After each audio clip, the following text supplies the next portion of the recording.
listening to LOA Recon with the Good Vibe coach Jeanette Ma, where we dissect the ins and outs and the art and science of conscious creation, all intended to amp up your manifesting game. Let's have some fun together.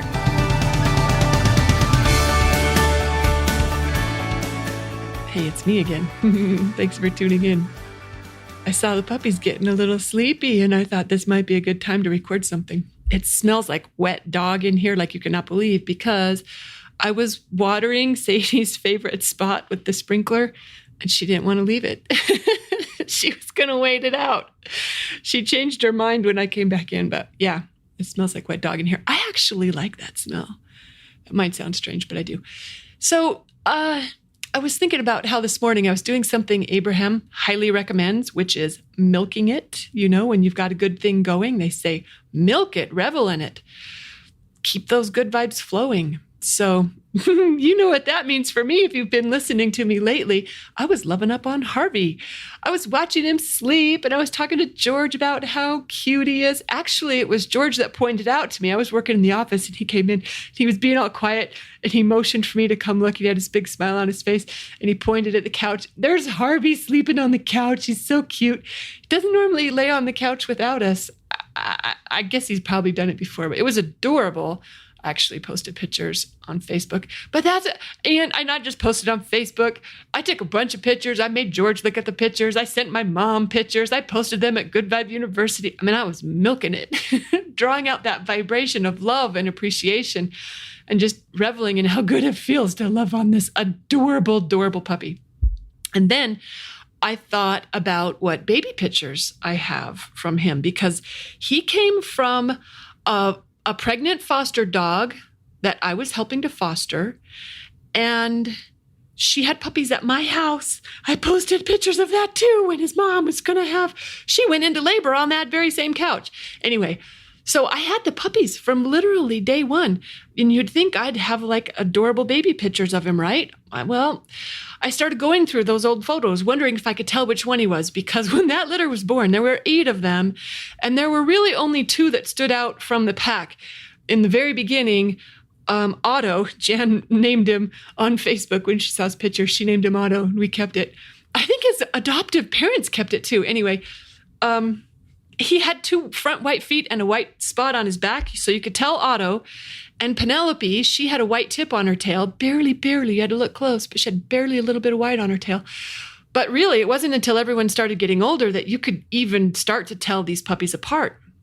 But I knew Harvey was in there.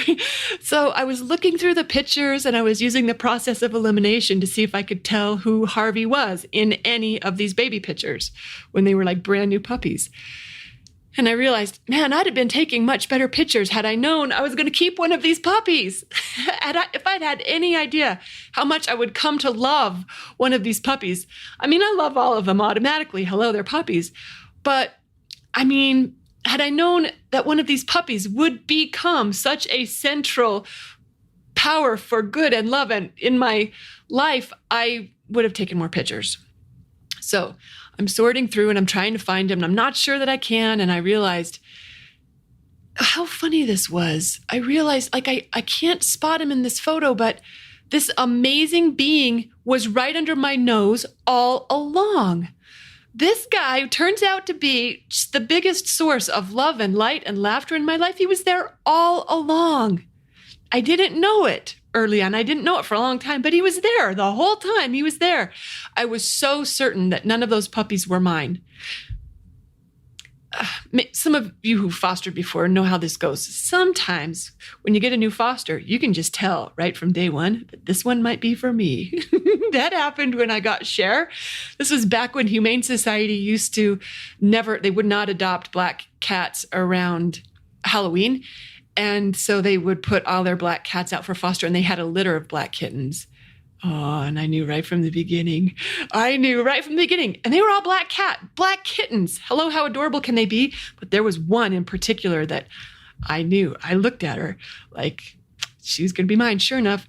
So I knew pretty quickly I wasn't sending her back. And that happened with Coda too. Hello. Oh my gosh, he was so adorable. Right from the beginning, everyone knew that that's probably going to be Jeanette's dog. And I denied it at first. I just lost one of my other chows. And I'd lost a chow, and then I lost my retriever. And so when my best friend saw this foster puppy, a little cream chow, see, I'm milking it again. Can you hear me telling the story? This isn't part of what I needed to share, but I'm milking it. I'm milking the good vibes. Anyway, my friend brought him over to my house for fostering. He was 5 weeks old. He was too young to get his surgery. And plus, he had some behavior issues. Hello.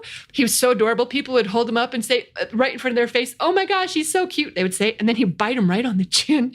So he needed some rehab. Anyway, I totally kept him. So you can kind of tell in the beginning when you might have a foster who's not going to be going anywhere. But I never had that inkling with any of these guys. Never. I did kind of look at their mom for a minute, like, wow, maybe she'd make a great dog. But she didn't feel like my dog. She really didn't feel like my dog. Turns out she wasn't. She's got an amazing home with a fabulous family. She got such a good gig. Anyway, but I knew for sure none of those puppies were mine. and what I kept saying, every time someone would say, "Oh, you're going to keep one of those," I'd be like, no one in their right mind adopts a puppy for so many reasons that I don't even have to list. And plus, I knew I adopt seniors, or at least adults in need of rescue. I certainly don't adopt the cutest puppy in the litter. Okay, in the beginning, we all knew, well, Otto looked like the cutest puppy for a long time. My mom thought it was Priscilla who was the cutest, and George thought it was Sophia, and everyone else thought it was someone else. But turns out we were all wrong. It was Harvey. He was the cutest in the litter all along. And not just the cutest, but also the sweetest and probably the most relaxed. Probably. Otto's pretty chilled out, but Harvey is strong competition for that characteristic. I just love that puppy. Okay, anyway. I'm looking at all these pictures that I took when I didn't realize my next pride and joy was right there, mixed in with the whole pack. The guy who turns out to mean so much to me, who's bringing so much joy and love in my life again. And it made me wonder, what else am I not seeing right now that's also right under my nose this whole time? What is it that I might be so positive isn't here, but it really is? Because apparently I'm pretty good at missing the obvious. I mean, if I could miss Harvey, hello, what else am I missing? Could I be overlooking that fabulous girlfriend that I'm about ready to conjure up? Could I be dismissing the next financial upgrade that I'm manifesting through our latest course at Good Vibe University right now? Maybe. Could I already be experiencing fabulous health and a thriving body? I probably am. But I'm missing it. I guess what I'm saying is maybe I shouldn't be so sure that what I want isn't already here. Just saying, considering the whole Harvey hindsight and all. And obviously, I'm sharing this with you because I know I'm not alone in this. If it's happening to me, it's probably happening to someone out there too. So maybe your true love is already in your life. Maybe your riches and abundance is already here and you just haven't acknowledged it yet. Maybe your big adventure that you've been wanting to experience, maybe it's already happening. Maybe. And here's the thing. If you go looking for it and you think you still can't see it, I'm just saying that doesn't mean anything, because there are multiple people who told me that I would end up keeping one of those puppies, and they knew nothing. Hello, no one in their right mind adopts a puppy. I actually kind of sort of still believe that. I adopt seniors, or at least adults in need of rescue. I do not adopt puppies. And then there I was 6 weeks later adopting a puppy.